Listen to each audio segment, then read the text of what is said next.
சென்னையில் புத்தக வெளியீட்டு விழா ஒன்றில் ஆளுநர் Ravi கலந்து கொண்டு பேசிய பொழுது பாப்புலர் பிராண்ட் ஆஃப் இந்தியா மிகவும் ஆபத்தான இயக்கம் என்று கருத்து தெரிவித்துள்ளார். General A. Arun, GOC Dakshin Bharat area,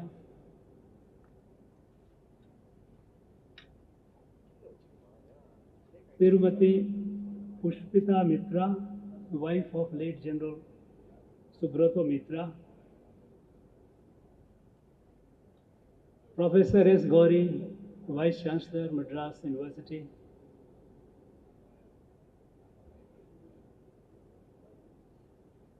Principal of this college, Principal Secretary to Governor,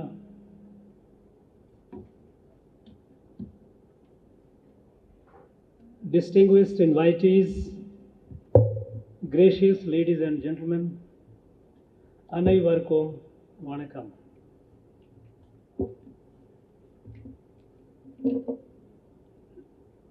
I have the privilege to release this book. Advance copy of it was given to me to familiarize myself with this. And I must say that this is a very, very valuable addition to the scholarly work on terrorism and counterterrorism. The existing oeuvre that we have, it is a very, very valuable addition. General Subrato Mitra was a highly accomplished soldier, highly decorated.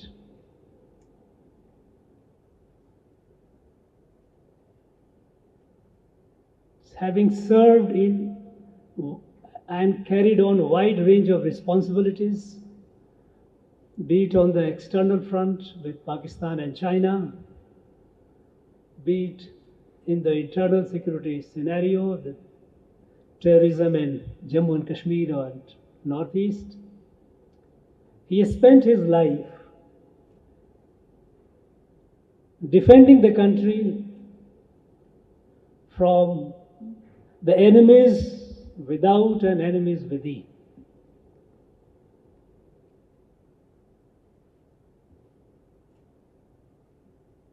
Now, this is something which every soldier in his lifetime does. But General Mitra was more than that. He was not only very intellectually sharp, he was an excellent soldier, but he was also he had a very inquiring, inquisitive mind, which led him to foray into an area which is usually not very common for, not only for soldiers, but even for any other civil servant. Doing research, getting into the depth of the issue, because what happens is a soldier fights on a day-to-day basis the enemies, and these fights are essentially tactical responses to the threats, which are essentially, at that point, it's a tactical in nature. Neutralizing the modules, neutralizing the terrorist. This is a normal routine which our army has been doing since long, in fact, since the first decade of independence. Indian Army has a very, very rich experience in counterterrorism and also what is loosely called counterinsurgency. It is nothing but terrorism.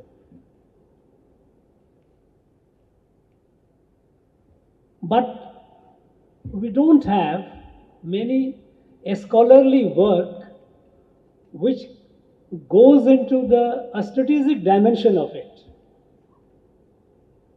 And here, General Mitra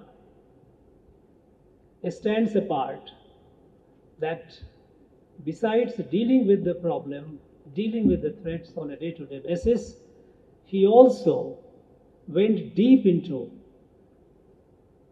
understanding the larger causes and unseen consequences of terrorism. So this work that he has produced is a seminal work and a very, very valuable addition to the available literature on counterinsurgency and terrorism. I would like to thank his gracious lady wife, Puspita Mitra, for taking the initiative to see that the work that he had done, it comes out in the form which is available for the posterity to read and benefit. Thank you, ma'am, very much for that. And of course, the university, Madras University, the guide, the professor who guided him, helped him technically about the technique of research and all, they all deserve credit. Friends, terrorism is something this country has lived with since independence. You know, the first set of terrorist attacks that happened in this country was, the area affected was Bengal and Assam in 1948 to 1952 almost, when the revolution in China. You know, most of the terrorism, by and large, all the acts of terrorism that we have had in the country, we have faced, these are inspired, instigated, and many a times abated by the foreign sources. A number of countries have played this game on India, this bloody game on India. In 1948, it was the Revolutionary Communist Party of India. A series of killings, high-profile killings, happened in Bengal and Assam.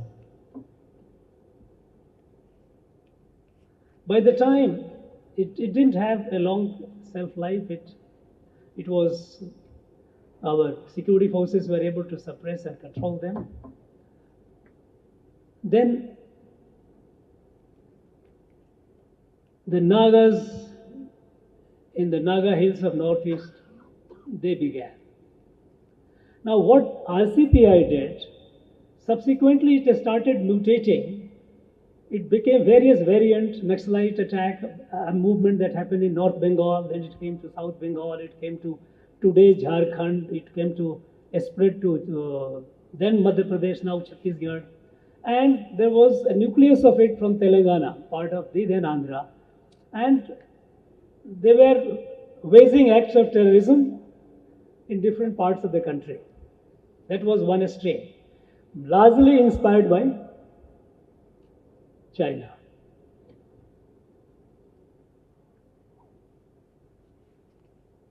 When the Nagas in the Naga Hill district of Assam, they agitated and they took up violence. They resorted to acts of random acts of terrorism. Again, army had to deal with them, and they dealt with them very efficiently. And when sensible Naga leadership, they realized the futility of terrorism, the violence, and they got together, talked with the government of India, and settled the issue, Naga political issue, with the creation of Nagaland state. Nagaland state with a special power under Article 371A of the Indian Constitution. Actually, Nagas never asked for independence. When the British were going to partition this country, and they had decided to create Pakistan in collusion with Muslim League, they wanted to put the entire Northeast India with Pakistan. And that was their design, to club the Northeast India with Pakistan. And there was a strong resistance in the Northeast beyond Bengal. And Nagas had come forward very actively in the protest against merger of Northeast India into Pakistan.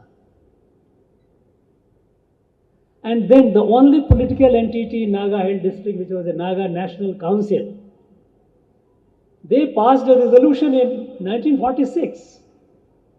In April 1946, they passed a resolution that Naga Hills shall be part of India, independent India, with local autonomy. So they never asked for independence. It was only subsequent. The nature of autonomy was something they were talking about. What should be the nature of autonomy? The independence was never on their agenda. But then, in 50s, when India, I'm just giving a geopolitical context. Having worked in this field, I thought it's my obligation to talk about it and give some brief. When India had refused to share the worldview, Anglo-American worldview, and that they didn't like it. US and Britain, they didn't like this. At the time, rise of China, communist China, they were concerned, a spread of communism. Burma was already in turmoil. The Burmese Communist Party was a revolutionary and armed group perpetrating terror in Burma. In that backdrop, when the Nagas settled the issue with the government of India, at that time, they instigated. The American and British intelligence agencies, they got together and they instigated the Nagas, those who were not falling in line. Fizo,